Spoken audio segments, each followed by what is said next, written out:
भक्तों, गणपति भगवान की पूजा अर्चना के बिना कोई भी शुभ कार्य पूरा नहीं माना जाता है। गणपति को विघ्नहर्ता, मंगलकर्ता भी कहा जाता है, क्योंकि वह जीवन के सभी कष्ट हर लेते हैं। अगर गणपति देव आप पर प्रसन्न हो जाए तो वह जीवन की सारी ही समस्याएं और बाधाएं दूर कर देते हैं। जीवन में बहुत बार ऐसा होता है कि अचानक से अनेकों परेशानियां आ जाती हैं, जैसे विवाह ना होना, नौकरी का न मिलना, नौकरी छूट जाना, नौकरी में प्रमोशन न मिलना, धन हानि, विवाह में अड़चने आना आदि। इससे हम परेशान होने लगते हैं। हालांकि ये सभी ही समस्याएं हर किसी के जीवन में आती रहती हैं, लेकिन इन समस्याओं से छुटकारा पाना भी जरूरी है। इन परेशानियों से मुक्ति के लिए आपको भगवान गणेश जी की शरण में आना होगा। कुछ विशेष मंत्रों के जाप या श्रवण मात्र से ही आपके सभी संकट दूर होते हैं और मानसिक शांति भी मिलती है। हर माता पिता की इच्छा होती है कि उनके बच्चे की समय पर शादी हो जाए, लेकिन कई बार लग्न कुंडली में ग्रहों की स्थिति ऐसी होती है कि विवाह लायक परिस्थितियां निर्मित नहीं हो पाती हैं। यदि आप भी अपने विवाह में देरी को लेकर चिंतित हैं तो इसके लिए कुंडली में मांगलिक दोष, बृहस्पति और शुक्र ग्रह की खराब स्थिति आदि वजह हो सकती है। यदि किसी जातक की कुंडली में ग्रह दोष के कारण विवाह में देरी हो रही है तो वह जातक हमारे बताए गए मंत्र का जाप या श्रवण पूरा 108 बार कर लेता है तो अपनी इस परेशानी से निजात पा सकता है। आपको बस इस मंत्र को सच्चे मन से पूरा 108 बार जाप या श्रवण करना है। यदि किसी कारणवश इस मंत्र को 108 बार जाप करने में आप असमर्थ हैं तो इस मंत्र को आप अपने घर या दुकान पर मोबाइल फोन में चलाकर 108 बार पूरा श्रवण करें। साथ ही प्रिय भक्तों, आप गणपति गणेश जी महाराज का आशीर्वाद अपने और अपने संपूर्ण परिवार पर पाना चाहते हैं तो इस वीडियो को दिल से एक लाइक करके हमारे चैनल लॉर्ड्स ऑफ चालीसा को सब्सक्राइब करके कमेंट में जय श्री गणेश अवश्य ही लिखें, जिससे गणेश जी के चरणों में आपकी और आपके संपूर्ण परिवार की हाजिरी अवश्य ही लग जाएगी। तो प्रिय भक्तों, गणपति गणेश जी महाराज का शीघ्र शादी विवाह मंत्र इस प्रकार है।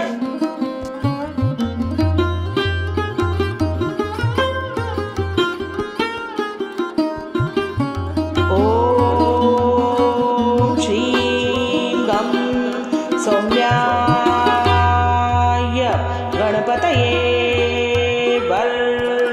वरद सर्वजन मे शालकाय मम विवाह कुरु स्वाहा। ओम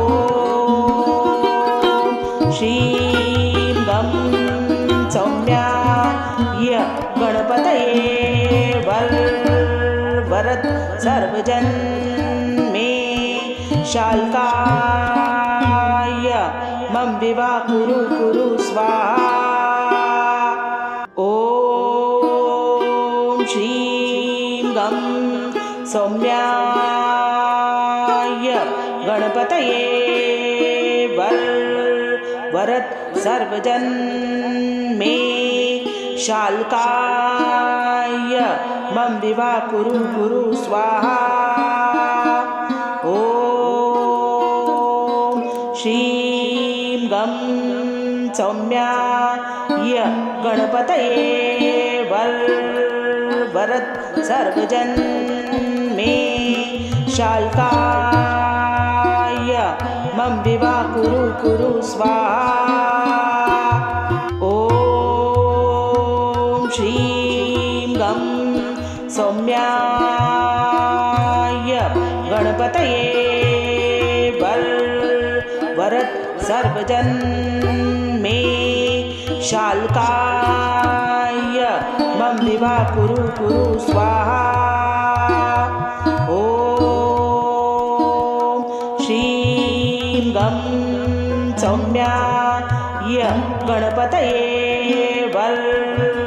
वरद सर्वजन मे शाल्काय मम विवा कुरु कुरु स्वाहा। ॐ श्रीं गं सौम्याय गणपतये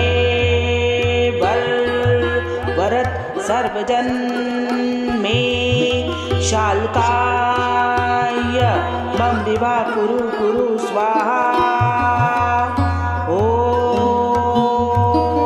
श्रीं गं सौम्याय गणपतये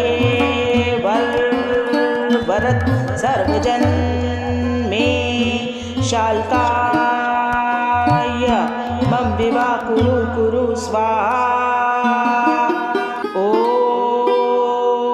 श्रीं गं सौम्याय गणपतये वरद सर्वजन मे शाल्काय मम विवा कुरु कुरु स्वाहा। ॐ श्रीं गं सौम्याय गणपतये वरद सर्वजन मे शाल्काय मम विवा कुरु कुरु स्वाहा। ॐ श्रीं गं सौम्याय गणपतये वरद सर्वजन मे शाल्काय मम विवा कुरु कुरु स्वाहा। ॐ श्रीं गं सौम्याय गणपतये वरद सर्वजन मे शाल्काय मम विवा कुरु कुरु स्वाहा। ॐ श्रीं गं सौम्याय गणपतये वरद सर्वजन मे शाल्काय मम विवा कुरु कुरु स्वाहा। ॐ श्रीं गं सौम्याय गणपतये वरद सर्वजन मे शाल्काय मम विवा कुरु कुरु स्वाहा। ॐ श्रीं गं सौम्याय गणपतये वरद सर्वजन मे शाल्काय मम विवा कुरु कुरु स्वाहा। ॐ श्रीं गं सौम्याय गणपतये वरद सर्वजन मे शाल्काय मम विवा कुरु कुरु स्वाहा। ॐ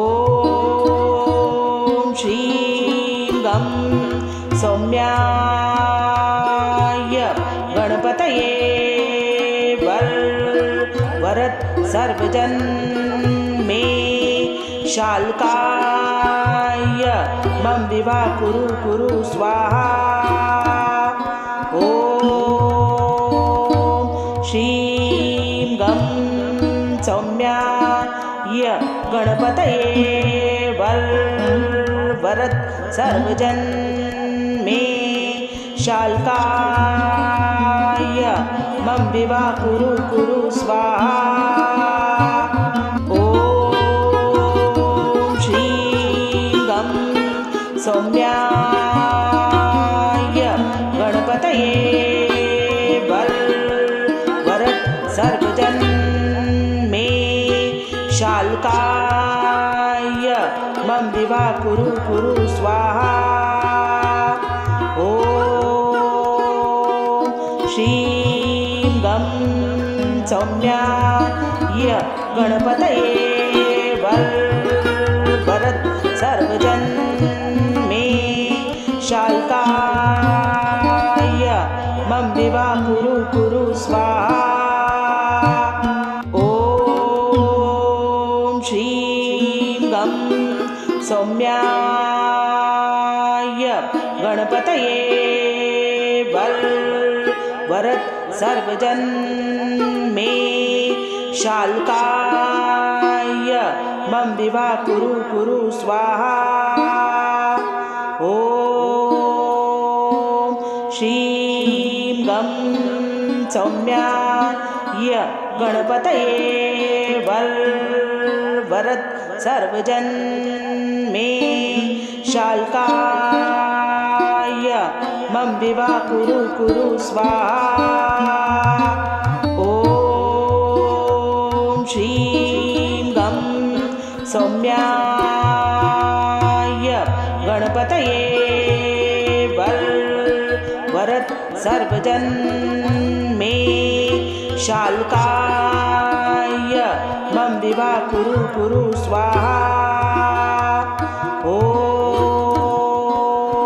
श्रीं गं सौम्याय गणपतये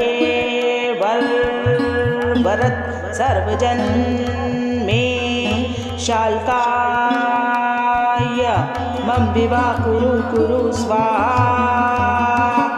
ॐ श्रीं गं सौम्याय गणपतये वरद सर्वजन मे शाल्काय मम विवा कुरु कुरु स्वाहा। ॐ श्रीं गं सौम्याय गणपतये वरद सर्वजन मे शाल्काय मम विवा कुरु कुरु स्वाहा। ॐ श्रीं गं सौम्याय गणपतये वरद सर्वजन मे शाल्काय मम विवा कुरु कुरु स्वाहा। ॐ श्रीं गं सौम्याय गणपतये वरद सर्वजन मे शाल्काय मम विवा कुरु कुरु स्वाहा।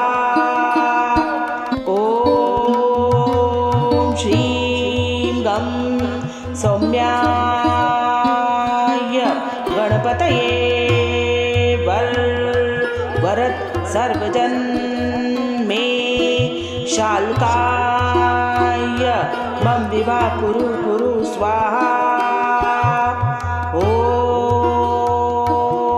श्रीं गं सौम्याय गणपतये वरद सर्वजन मे शाल्काय मम विवा कुरु कुरु स्वाहा। ॐ श्रीं गं सौम्याय गणपतये वरद सर्वजन मे शाल्काय मम विवा कुरु कुरु स्वाहा। ॐ श्रीं गं सौम्याय गणपतये वरद सर्वजन मे शाल्काय मम विवा कुरु कुरु स्वाहा। ॐ श्रीं गं सौम्याय गणपतये वरद सर्वजन मे शाल्काय मम विवा कुरु कुरु स्वाहा। ॐ श्रीं गं सौम्याय गणपतये वरद सर्वजन मे शाल्काय मम विवा कुरु कुरु स्वाहा। ॐ श्रीं गं सौम्याय गणपतये वरद सर्वजन मे शाल्काय मम विवा कुरु कुरु स्वाहा। ॐ श्रीं गं सौम्याय गणपतये वरद सर्वजन मे शाल्काय मम विवा कुरु कुरु स्वाहा। ॐ श्रीं गं सौम्याय गणपतये वरद सर्वजन मे शाल्काय मम विवा कुरु कुरु स्वाहा। ॐ श्रीं गं सौम्याय गणपतये वरद सर्वजन मे शाल्काय मम विवा कुरु कुरु स्वाहा। ॐ श्रीं गं सौम्याय गणपतये वरद सर्वजन मे शाल्काय मम विवा कुरु कुरु स्वाहा। ॐ श्रीं गं सौम्याय गणपतये वरद सर्वजन मे शाल्काय मम विवा कुरु कुरु स्वाहा। ॐ श्रीं गं सौम्याय गणपतये वरद सर्वजन मे शाल्काय मम विवा कुरु कुरु स्वाहा। ॐ श्रीं गं सौम्याय गणपतये वरद सर्वजन मे शाल्काय मम विवा कुरु कुरु स्वाहा। ॐ श्रीं गं सौम्याय गणपतये वरद सर्वजन मे शाल्काय मम विवा कुरु कुरु स्वाहा। ॐ श्रीं गं सौम्याय गणपतये वरद सर्वजन मे शाल्काय मम विवा कुरु कुरु स्वाहा। ॐ श्रीं गं सौम्याय गणपतये वरद सर्वजन मे शाल्काय मम विवा कुरु कुरु स्वाहा। ॐ श्रीं गं सौम्याय गणपतये वरद सर्वजन मे शाल्काय मम विवा कुरु स्वाहा। ॐ श्रीं गं सौम्याय गणपतये वरद सर्वजन मे शाल्काय मम विवा कुरु स्वाहा। ॐ श्रीं गं सौम्याय गणपतये वरद सर्वजन मे शाल्काय मम विवा कुरु स्वाहा। ॐ श्रीं गं सौम्याय गणपतये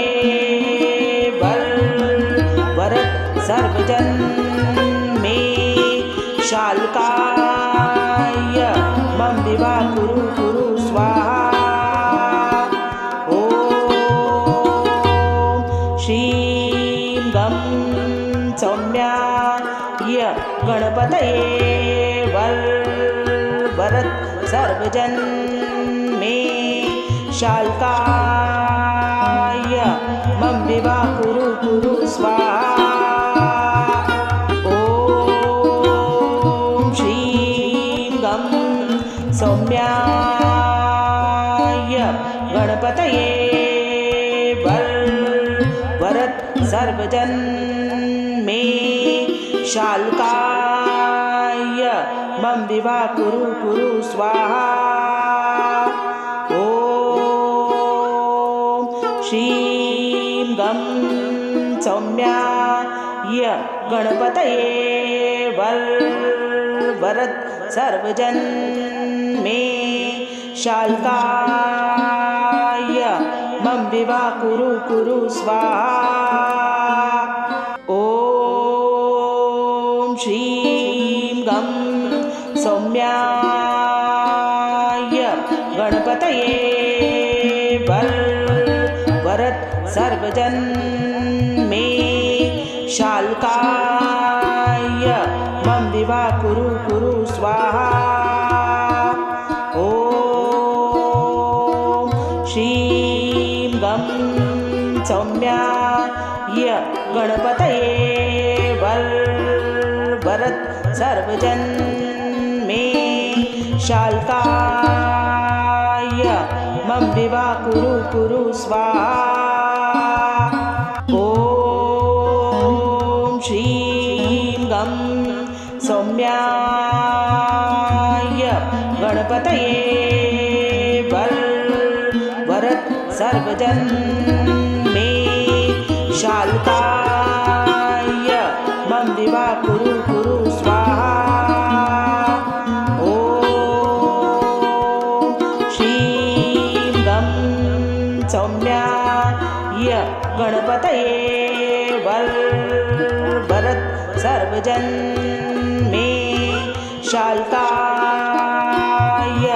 मम विवा कुरु स्वाहा। ॐ श्रीं गं सौम्याय गणपतये वरद सर्वजन मे शाल्काय मम विवा कुरु स्वाहा। ॐ श्रीं गं सौम्याय गणपतये वरद सर्वजन मे शाल्काय मम विवा कुरु स्वाहा। ॐ श्रीं गं सौम्याय गणपतये वरद सर्वजन मे शाल्काय मम विवा कुरु स्वाहा। ॐ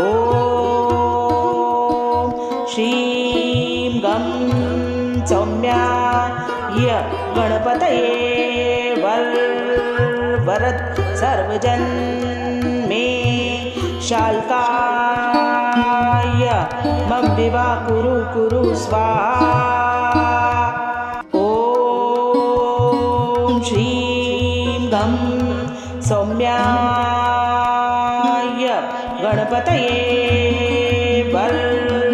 वरद सर्वजन मे शाल्काय मम विवा कुरु स्वाहा। ॐ श्रीं गं सौम्याय गणपतये वरद सर्वजन मे शाल्काय मम विवा कुरु स्वाहा। ॐ श्रीं गं सौम्याय गणपतये वरद सर्वजन मे शाल्काय मम विवा कुरु स्वाहा। ॐ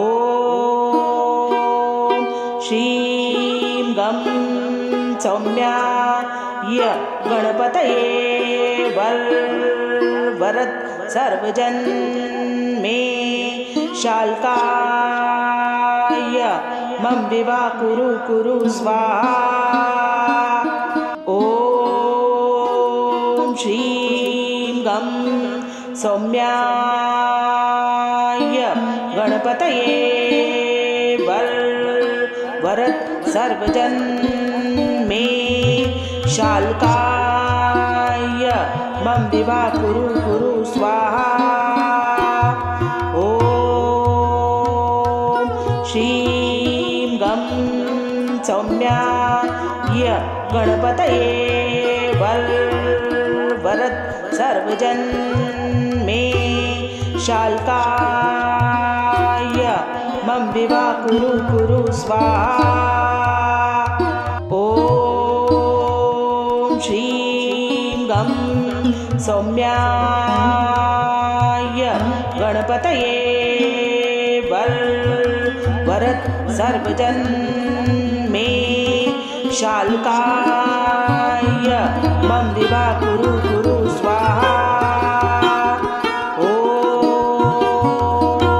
श्रीं गं सौम्याय गणपतये वरद सर्वजन मे शाल्काय मम विवा कुरु स्वाहा। ॐ श्रीं गं सौम्याय गणपतये वरद सर्वजन मे शाल्काय मम विवा कुरु स्वाहा। ॐ श्रीं गं सौम्याय गणपतये वरद सर्वजन मे शाल्काय मम विवा कुरु स्वाहा। ॐ श्रीं गं सौम्याय गणपतये वरद सर्वजन मे शाल्काय मम विवा कुरु स्वाहा। ॐ श्रीं गं सौम्याय गणपतये वरद सर्वजन मे शाल्काय मम विवा कुरु स्वाहा। ॐ श्रीं गं सौम्याय गणपतये वरद सर्वजन मे शाल्काय मम विवा कुरु स्वाहा। ॐ श्रीं गं